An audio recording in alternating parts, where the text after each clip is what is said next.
Lesson 4, the Unity of Life. In our first lesson of this series we spoke of the one reality underlying all life. This one reality was stated to be higher than mind or matter, the nearest term that can be applied to it being spirit. We told you that it was impossible to explain just what spirit is, for we have nothing else with which to compare or describe it, and it can be expressed only in its own terms, and not in the terms applicable to its emanations or manifestations. But, as we said in our first lesson, we may think of spirit as meaning the essence of life and being the reality underlying universal life, and from which the latter emanates. In lesson 2 we've stated that this spirit, which we called the Absolute, expressed itself in the universal life, which universal life manifested itself in countless forms of life and activity. In the same lesson we showed you that the universe is alive, that there is not a single dead thing in it, that there can be no such thing as a dead object in the universe,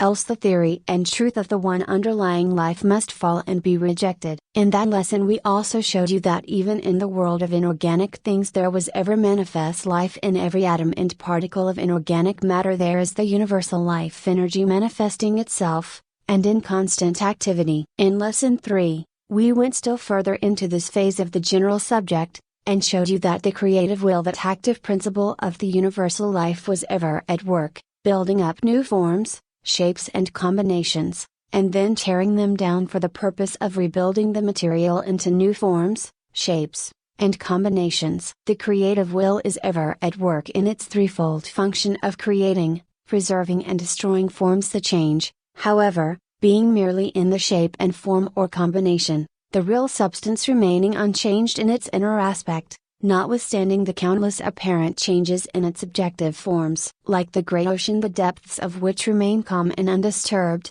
and the real nature of which is unchanged in spite of the waves and billows of surface manifestation, so does the great ocean of the universal life remain unchanged and unaltered in spite of the constant play of the creative will upon the surface. In the same lesson we gave you many examples of the will in action, of its wondrous workings in the various forms of life and activity, all of which went to show you that the one power was at work everywhere and at all times. In our next lesson, lesson 5, we shall endeavor to make plain to you the highest teachings of the yogi philosophy regarding the one reality and the many manifestations, the one and the many, how the one apparently becomes many, that great question and problem which lies at the bottom of the well of truth. In that lesson we shall present for your consideration some fundamental and startling truths, but before we reach that point in our teachings, we must fasten upon your mind the basic truth that all the various manifestations of life that we see on all hands in the universe are but forms of manifestation of one universal life, which is itself an emanation of the Absolute. Speaking generally,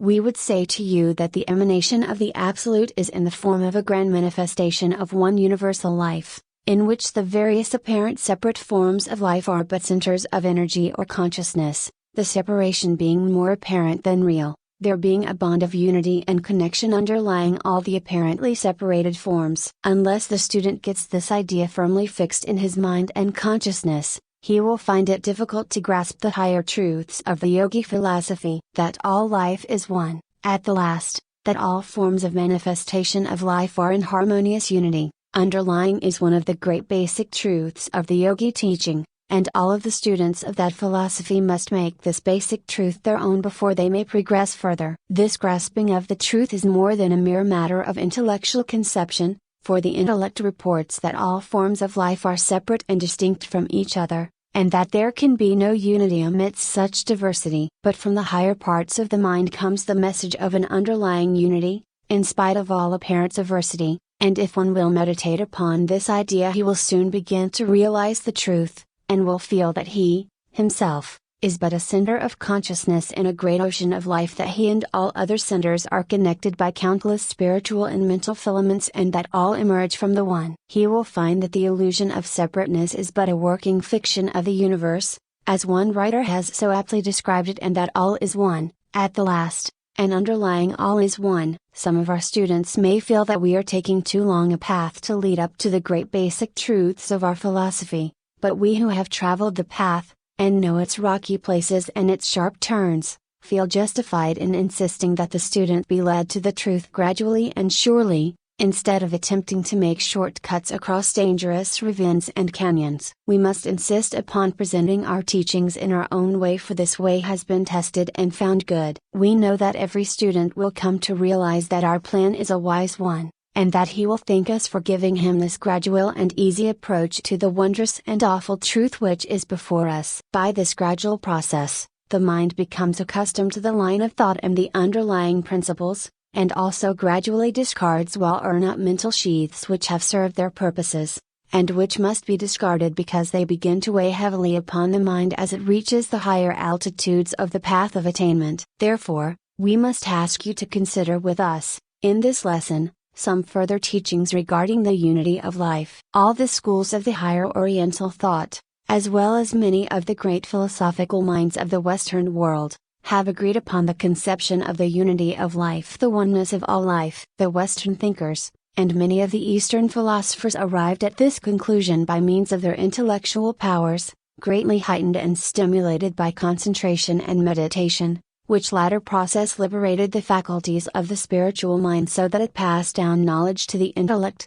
which then seized upon the higher knowledge which it found within itself, and amplified and theorized upon the same. But among the Eastern masters there are other sources of information open, and from these sources come the same report, the oneness and unity of universal life. These higher sources of information to which we have alluded, consist of the knowledge coming from those beings who have passed on to higher planes of life than ours, and whose awakened spiritual faculties and senses enable them to see things quite plainly which are quite dark to us. And from these sources, also, comes the message of the oneness of life, of the existence of a wonderful universal life including all forms of life as we know it, and many forms and phases unknown to us, many centers in the great ocean of life. No matter how high the source of inquiry, the answer is the same: all life is one. And this one life includes beings as much higher than ourselves, as we are higher than the creatures in the slime of the ocean bed. Included in it are beings who would seem as archangels or gods to us, and they inform that beyond them are still higher and more radiant creatures, and so on to infinity of infinities. And yet all are but centers of being in the one life, all but a part of the great universal life, which itself is but an emanation of the Absolute. The mind of man shrinks back appalled from the contemplation of such wonders, and yet there are men who dare to attempt to speak authoritatively of the attributes and qualities of God, as if He, the Absolute, were but a magnified man. Verily, indeed, fools rush and where angels fear to tread, as the poet hath said. Those who will read our next lesson and thus gain an idea of the sublime conception of the Absolute held by the Yogi teachers may shudder at the presumption of those mortals who dare to think of the Absolute as possessing attributes and qualities like unto the meanest of things in this His emanated universe. But even these spiritual infants are doing well, that is, they are beginning to think, and when man begins to think and question, he begins to progress. It is not the fact of these people's immature ideas that has caused these remarks on our part, but rather their tendency to set up their puny conceptions as the absolute truth, and then insisting upon forcing these views upon the outer world of men, whom they consider poor ignorant heathen. Permit each man to think according to his light and help him by offering to share with him the best that you possess, but do not attempt to force upon him your own views as absolute truth to be swallowed by him under threat of damnation or eternal punishment. Who are you that dares to speak of punishment and damnation, when the smell of the smoke of the hell of materialism is still upon your robes? When you realize just what spiritual infants you still are, the best of you, you will blush at these things. Hold fast to the best that you know. Be generous to others who seem to wish to share your knowledge, but give without blame or feeling of superiority, for those whom you teach today may be your teachers tomorrow. There are many surprises of this kind along the path. Be brave and confident, but when you begin to feel puffed up by your acquirement of some new bit of knowledge, let your prayer our prayer, for we too are infants, be, Lord, be merciful unto me, a fool. The above words are for us, the students of the Yogi philosophy, the teachers of the same, for human nature is the same in spite of names, and we must avoid the vanity of vanities, spiritual pride and arrogance, that fault which has sent many a soul tumbling headlong from a high position on the path, and compelled it to again begin the journey, chastened and bruised. The fall of Lucifer has many correspondences upon the occult plane, and is, indeed, in itself an allegorical illustration of just this law. Remember, always, that you are but a center in the ocean of life, and that all others are centers in the same ocean, and that underlying both in all of you is the same combat of life and knowledge, the property of all. The highest and the lowest are part of the same one life. Each of you has the same lifeblood flowing through your veins. You are connected with every other form of life, high or low, with invisible bonds, and none is separate from another. We are speaking, of course,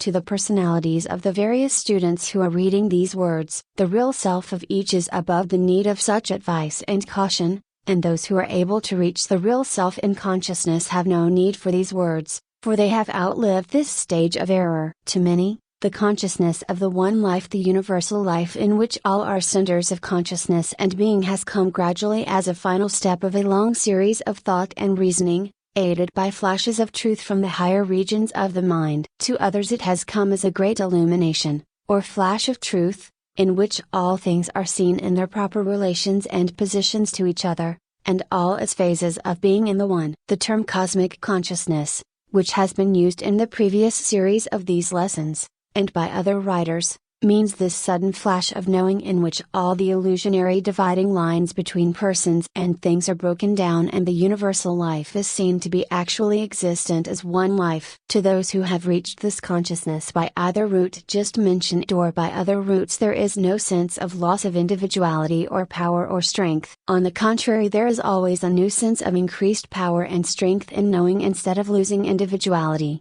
There is a sense of having found it. One feels that he has the whole universe at his back, or within him, rather than that he has lost his identity in the great ocean of life. While we are speaking of this phase of the subject, we should like to ask you if you have ever investigated and inquired into the real meaning of the much used word individuality. Have you ever looked up its origin and real meaning, as given by the standard authorities? We are sure that many of you have no real idea of the actual meaning of the term. As strange as this statement may appear to you at first glance, stop now, and define the word to yourself, as you have been accustomed to think of it. 95 people of 100 will tell you that it means something like a strong personality. Let us see about this. Webster defines the word individual as follows: not divided, or not to be divided, existing as one distinct being or object, single one. The same authority informs us that the word arises from the Latin word individuus, meaning indivisible, not divisible. Does not this help you to gain a clearer idea of the individuality that knows itself to be a center of consciousness in the one life,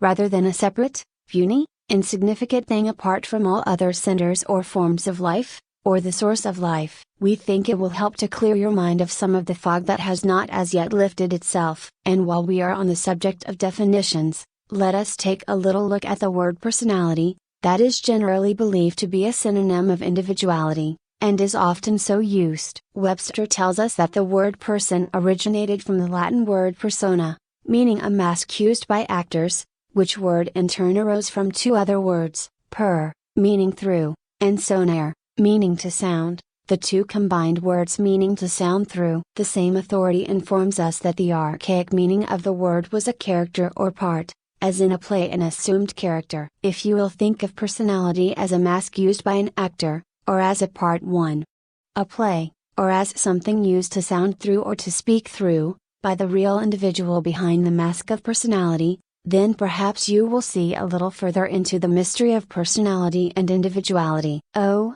dear students, be not deceived by the mask of personality which you may happen to be wearing at this moment, or by the masks which are worn by those around you. Realize that back of your mask is the great individual, the indivisible, the universal life, in which you are a center of consciousness and activity. This does not wipe out your identity, instead it gives you a greater and grander identity. Instead of your sinking into a nirvana of extinction of consciousness, your consciousness so enlarges as you unfold, that you will in the end feel your identity to be the identity of the universe. Instead of your gaining nothingness, you gain allness. All spiritual growth and unfoldment gives you a constantly increasing sense of relationship with, and agreement with, the all. You grow into allness as you unfold. Be not deceived by this chatter about nothingness, and loss of individuality. In the Oriental thought, although some of the presentations of its teachings may so seem to mean at first reading, remember always that personality is the mask,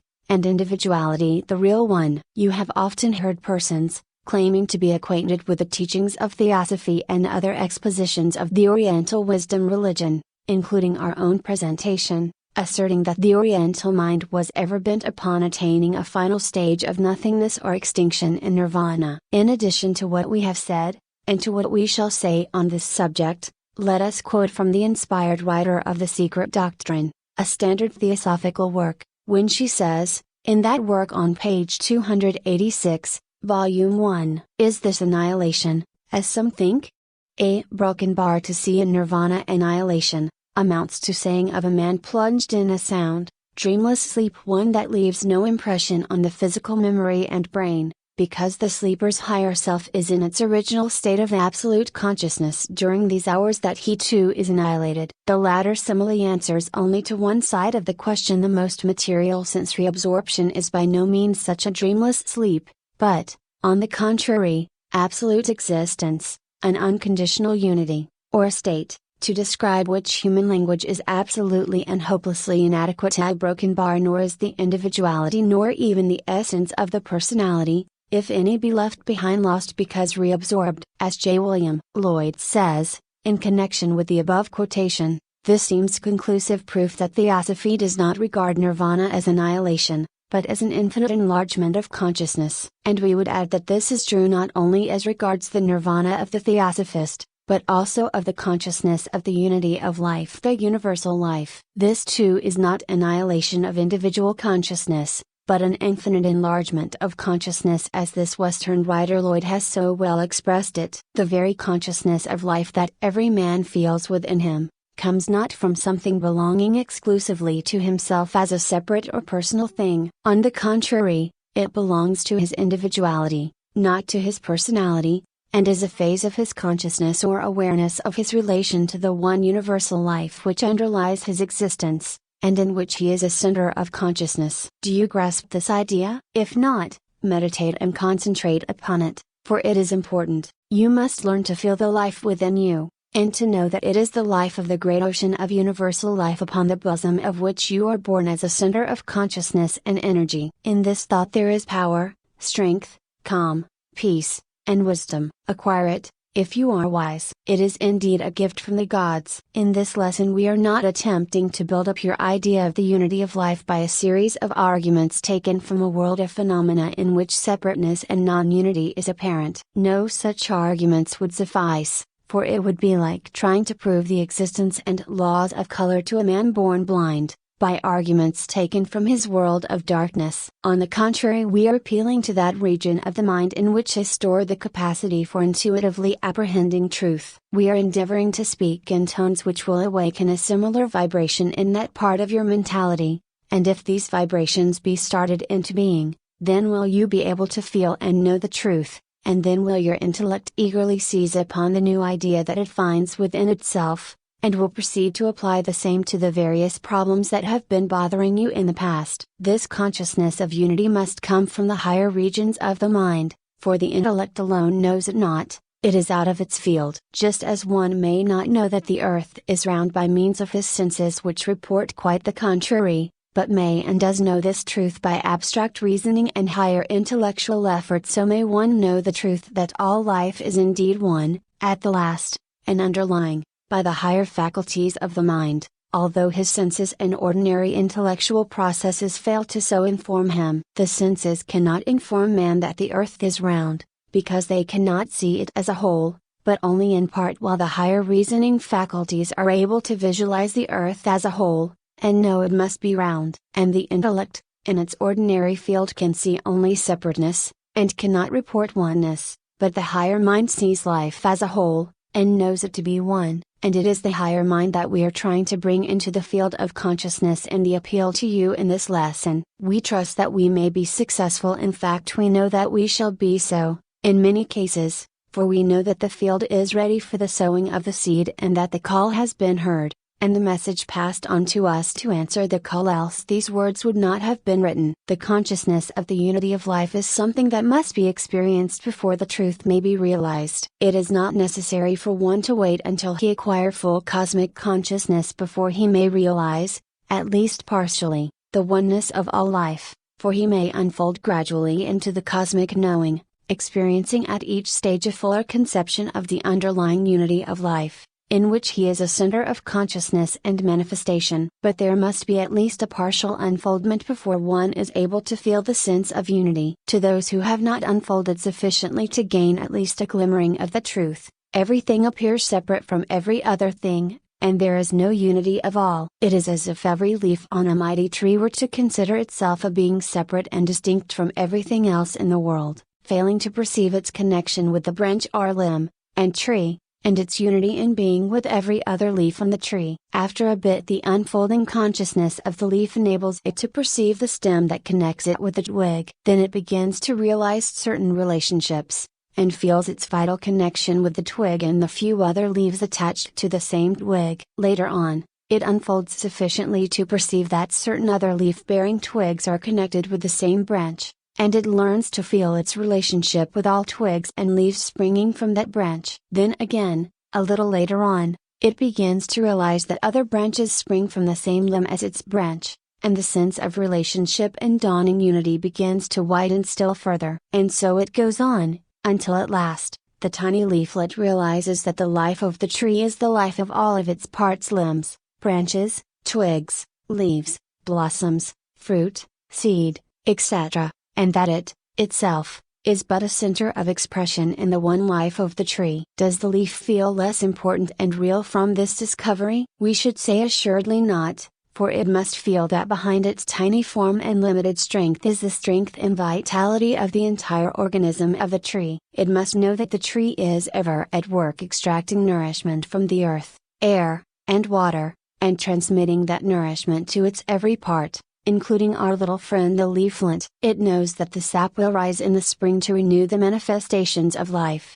and it knows that although its leafy form may wither and die, still the essence of its life, its real life, does not die but remains ever active and strong, awaiting its chance for future expression and re-embodiment. Of course this figure of the leaf in the tree fails us if we attempt to carry it very far, but it will give us at least a partial idea of the relationship between the life of the person, and the one life. Some of the Oriental teachers have illustrated this idea to their students by various familiar examples and figures of speech. Some bid the student hold up his hand, and then point out to him that each finger is apparently separate and distinct if one does not look down to where it joins the hand. Each finger, if it had consciousness, might well argue that it was a separate individual, having no relationship with any other finger. It might prove this to its own satisfaction, and to that of its listeners, by showing that it could move itself without stirring the other fingers. And so long as its consciousness was confined to its upper two joints, it would remain under the illusion of separateness. But when its consciousness at last permeated the depths of its being,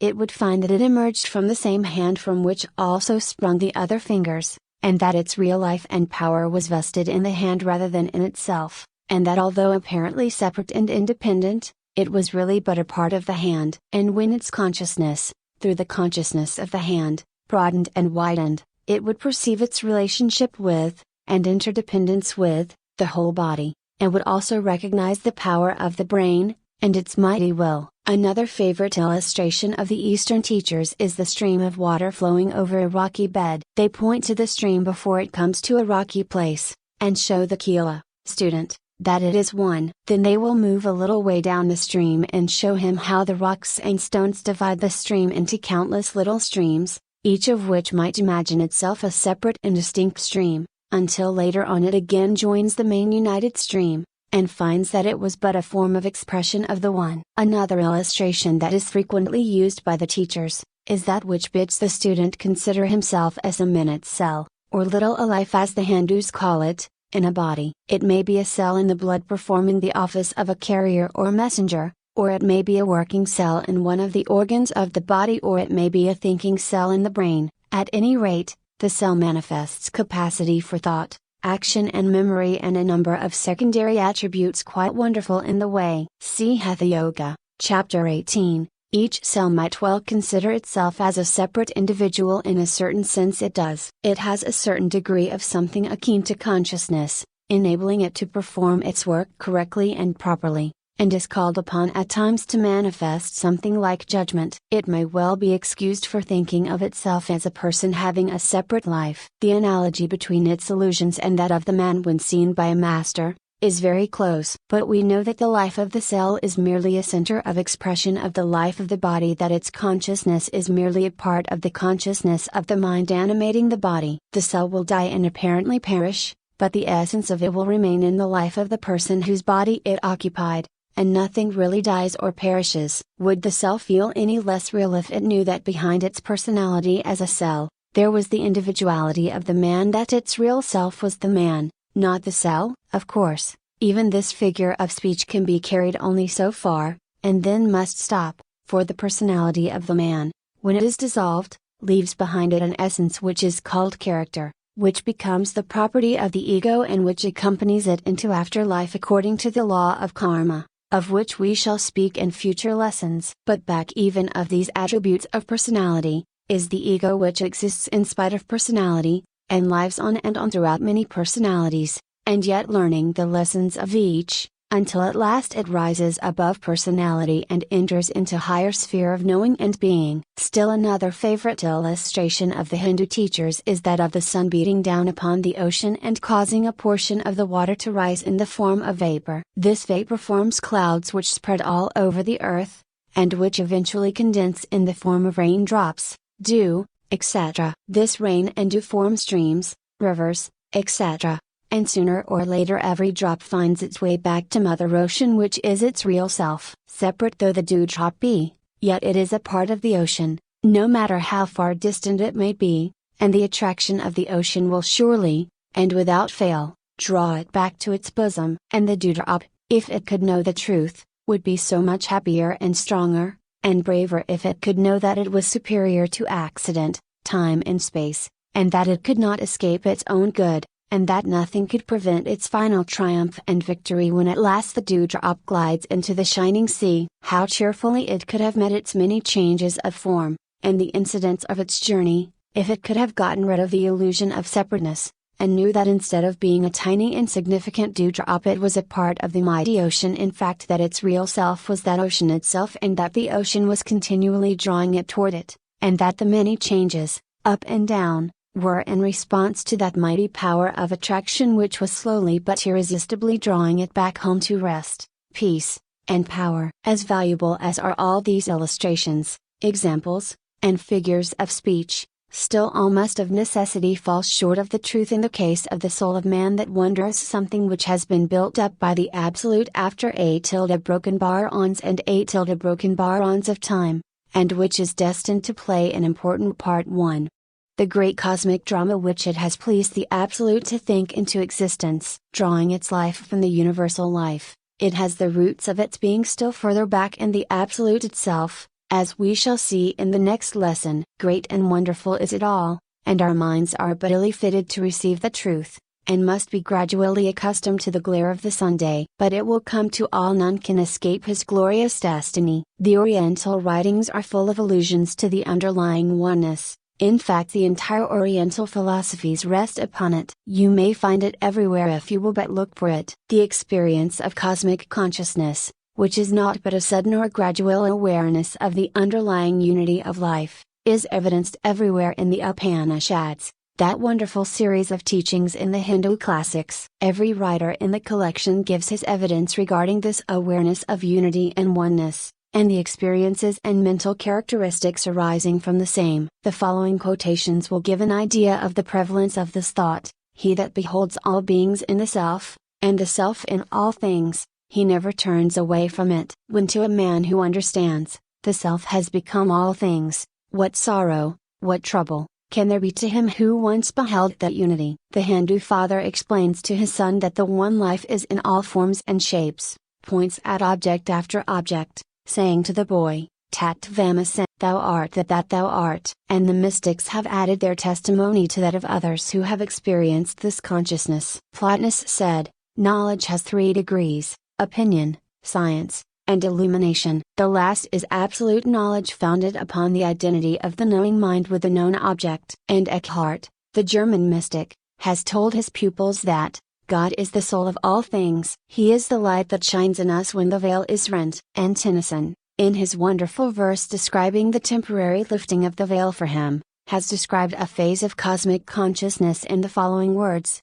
"For knowledge is the swallow on the lake that sees and stirs the surface shadow there, but never yet hath dipped into the abysm of all abysms, beneath, within the blue of sky and sea, the green of earth, and in the millionth of a grain which cleft and cleft again forevermore and ever vanishing, never vanishess or broken bar." And more, "My son, for more than once when I sat all alone, revolving in myself that word which is the symbol of myself, the mortal symbol of the self was loosed, and passed into the nameless, as a cloud melts into heaven. I touched my limbs, the limbs were strange, not mine, and yet no shadow of doubt, but utter clearness, and through loss of self the gain of such large life as matched with ours were sun to spark, unshadowable in words, themselves but shadows of a shadow world." And not only among the mystics and poets is this universal truth experienced and expressed, but among the great philosophers of all ages may we find this teaching of the unity of life originally voiced in the Upanishads. The Grecian thinkers have expressed the thought, the Chinese philosophers have added their testimony, the modern philosophers, Spinoza, Berkeley, Kant, Hegel, Schopenhauer, Hartmann, Ferrier, Royce, although differing widely in their theories, all have expressed as a fundamental truth the unity of life, a one life underlying. The basic teachings of the Vedas are receiving confirmation at the hands of modern science, which, while calling itself rationalistic and inclining to a materialistic conception of the universe, still finds itself compelled to say, at the last, all is one. And in nearly every human soul there is a secret chamber in which the text of this knowledge lies hidden. And in the rare moments in which the chamber doors open in response to poetry, music, art, deep religious feeling, or those unaccountable waves of uplift that come to all, the truth is recognized for the moment and the soul feels at peace and is content in the feeling that it is at harmony with the all. The sense of beauty, however expressed, when keenly experienced, has a tendency to lift us out of our consciousness of separateness into another plane of mind in which the keynote is unity. The higher the human feeling,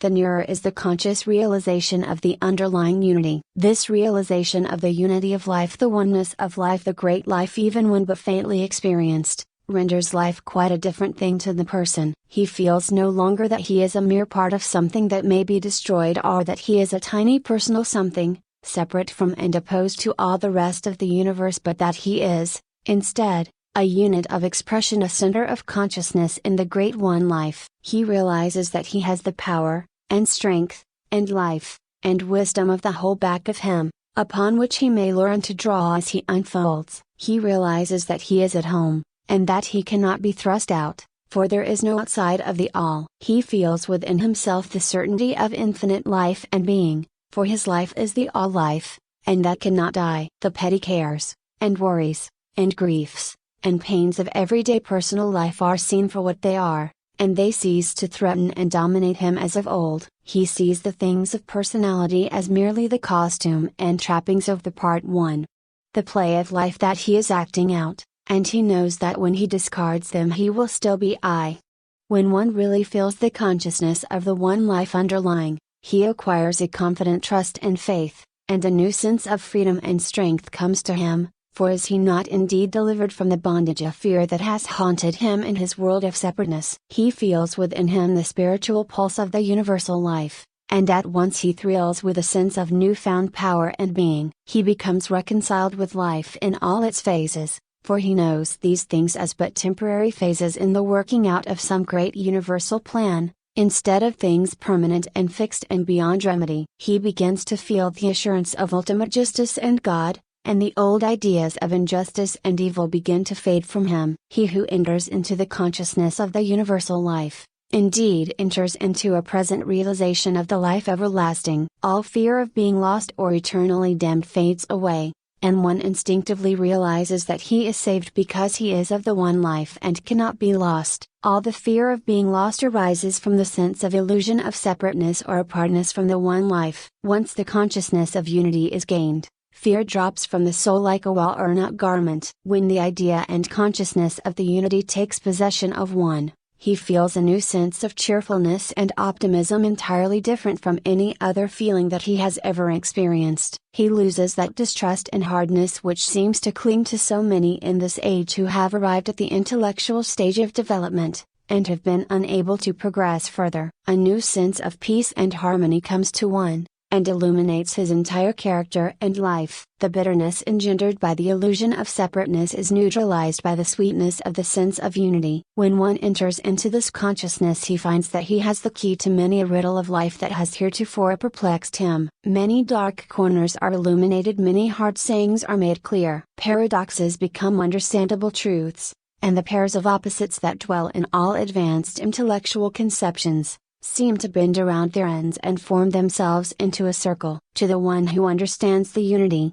all nature seems akin and friendly. There is no sense of antagonism or opposition. Everything is seen to fit into its place, and work out its appointed task in the universal plan. All nature is seen to be friendly, when properly understood, and man regains that sense of harmonious environment and atomness that he lost when he entered the stage of self-consciousness. The lower animal and the children feel this unity, in their poor imperfect way, but man lost this paradise when he discovered good and evil. But paradise lost becomes paradise regained when man enters into this new stage of consciousness. But unlike the animal or child, which instinctively feels the unity, the awakened soul of man possesses the unity consciousness, coupled with intelligent comprehension, and unfolding spiritual power. He has found that which he lost, together with the accumulated interest of the ages. This new kingdom of consciousness is before the race. All must enter into it, and time all will enter into it. Many are entering into it now, by gradual stages. This dawning sense of unity is that which is causing the spiritual unrest which is now agitating the world, and which in time will bring the race to a realization of the fatherhood of God and the brotherhood of man, and his kinship to every living thing. We are entering into this new cycle of human unfoldment, and the greatest changes are before the race. Ye who read these words are in the foremost ranks of the new dispensation, else you would not be interested in this subject. You are the leaven which is designed to lighten the heavy mass of the world mind. Play well your parts. You are not alone. Mighty forces and great intelligences are behind you in the work. Be worthy of them. Peace be with you. Carry with you the central thought of this lesson. Central thought. There is but one life, a universal life in the world. This one life is an emanation from the Absolute. It infills all forms, shapes and manifestations of life, and is the real life that each imagines to be his personal property. There is but one, and you are centers of consciousness and expression in that one. There is a unity and harmony which becomes apparent to those who enter into the consciousness of the one life. There is peace and calm in the thought. There is strength and power in the knowledge. Enter ye into your kingdom of power. Possess yourselves of your birthright of knowledge. In the very center of your being you will find a holy of holies in which dwells the consciousness of the one life. Underlying, enter into the silence of the shrine within,